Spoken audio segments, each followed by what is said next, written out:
කෝටි ගාණක ලොතරැයියක් දිනනවා කියලා පොඩ්ඩක් හිතන්න. ඊට පස්සේ ඒ දිනාගත්ත හැම සතයක්ම නැති වෙලා හිටියටත් වඩා අන්ත අසරණ තත්වයකට වැටෙනවා කියලාත් හිතන්න. ඇත්තටම මේක තමයි ලොතරැයි දිනපු ගොඩක් දිනෙකට අත්වෙන කනගාටුදායක ඉරණම.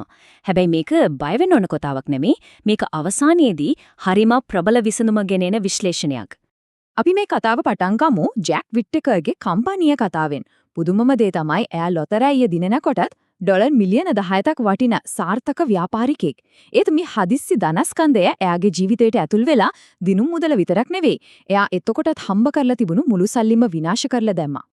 ඉතින් මේ තමයි අපි අද හොයන්න යන ප්‍රධානම ප්‍රශ්නය. කොහොමද මෙහෙම දෙයක් වෙන්නේ? මොකද ලොතරැයි දිනුම කියන්නේ කතාවක සතුටුදායක අවසානය නෙවෙයි, ගොඩක් වෙලාවට ඒක භයානක කතාවක පටන් ගැනීම විතරයි. හරි. එහෙනම් අපි දැන් කිමි දෙමු. මේ ඛේදවාචක සිද්ධ වෙන හැටි බලන්න. මේ කතා ටික අහනකොට තේරෙයි මේකේ එක්කෙනෙක්ට දෙන්නෙක්ට වෙන දෙයක් නෙවෙයි.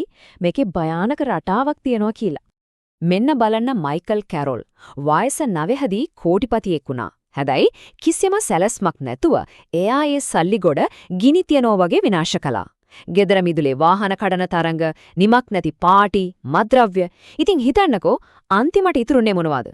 හිස් සාක්කුවක් විතරයි. සමහර වෙලාවට විනාශය එන්නේ Tamanගෙන්ම නෙවෙයි වටේ ඉන්න අයගෙන්. මාරි හෝම්ස් එයාගේ පෙම්වතාව අපදීලා බේරගන්න ඩොලර් මිලියන 21ක් වේදම් කළා. පුදුමම දේ කියන්නේ පස්සේ කාලෙක ඔහු හිරේින්දම්ම එයාට විරුද්ධව නඩු දැම්මා. සමහර විට කෙනෙක් හිතන්න පුළුවන් හරි මං නම් ඔහොම වියදම් කරන්නේ නැහැ, මං හරියට ආයෝජනය කරනවා කියලා. ෆ්‍රැන්සිස්කෝ ගුරේරොත් එහෙම හිතලා හරිම වගකීමෙන් වැඩ කරලා බැංකුවකට ගියා. ඒත් බැංකුව දුන්න අවදානම් රහිතයි කියපු උපදේශයක් නිසා එයාගේ මුළු සල්ලිම නැති වෙලා අන්තිමට බැංකුවටත් ණයකාරියෙක් වුණා.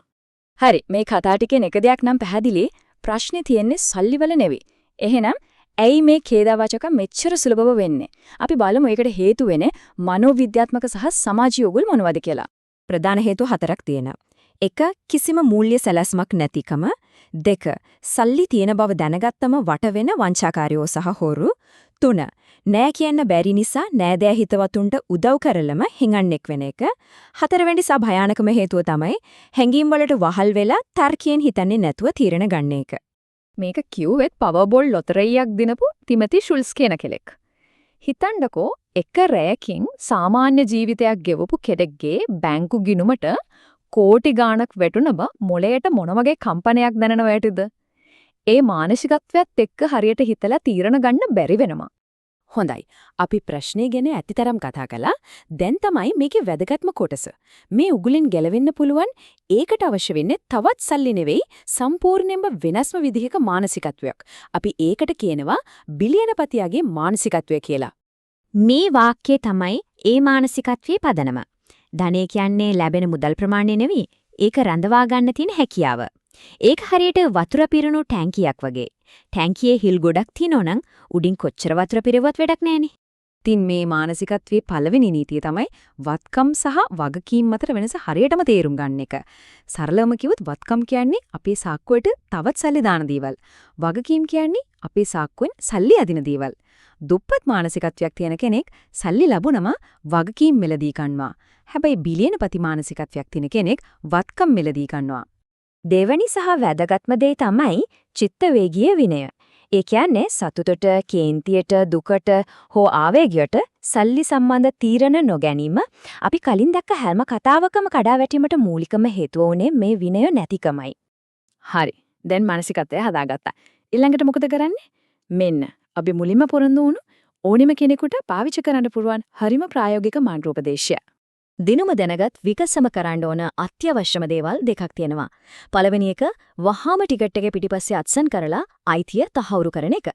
දෙවෙනි එක පුළුවන් තරම් කිසිම කෙනෙක්ට නොකිය නිශ්ශබ්දව රහසක් විදියට මේ මුදල ලබා ගන්න එක.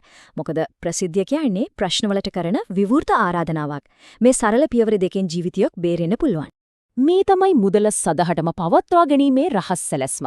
පළවෙනි පියවර අඩුම මාස 6ක් යනකම් ඒ මූලික මුදලට අත තියන්න එපා. ඒක ඔලුවනි වෙන්න දෙන කාලයක්. 2. විශ්වාසවන්ත නීතිඥයෙක් සහ මූල්‍ය උපදේශකයෙක් හොයාගන්න. 3. ලැබුණු මුදලින් 70ක් වගේ ලොකු ප්‍රමාණයක් ඒ මුදල තවත් මුදල් උපේන වත්කම් වල ආයෝජනය කරන්න.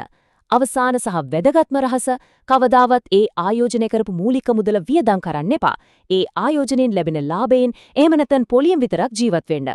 එහෙනම් මේ මුළු විග්‍රහයම සාරාංශ කළොත් අපිට එක දෙයක් පැහැදිලි වෙනවා මුදල් වල ද්විත ස්වභාවයක් තියෙනවා. ඒක පාවිච්චි කරන කෙනා අනුව තමයි ඒක ආශිර්වාදයක්ද සාපයක්ද කියලා තීරණය වෙන්නේ. හරියට මිටියක් වගේ. වඩුවෙක් අතට ගියොත් ඒකෙන් ලස්සන ගෘහ භාණ්ඩයක් හැදෙනවා. හැබැයි ඒක පාවිච්චි කරන්න නොදන්න කෙනෙක් අතට ගියොත් ඒකෙන් වෙන්නේ විනාශයක් විතරයි. මුදලුත් හරියටම ඒ වගේම තමයි. ඉතින් අවසාන වශයෙන් අහන්න තියෙන ප්‍රශ්නය මේකයි. ඇත්තටම ප්‍රශ්නේ තියෙන්නේ සල්ලිවලද නැත්නම් ඒක හසුරුවන මිනිස්සුන්ගේද? සමහර විට මුදල් කියන්නේ ඒක පාවිච්චි කරන කෙනාගේ ඇතුළාන්තීය ලෝකෙට පෙන්වන කණ්ණාඩියක් විතරද? මේ ගැන නැවතවරක් සිතා බලන්න.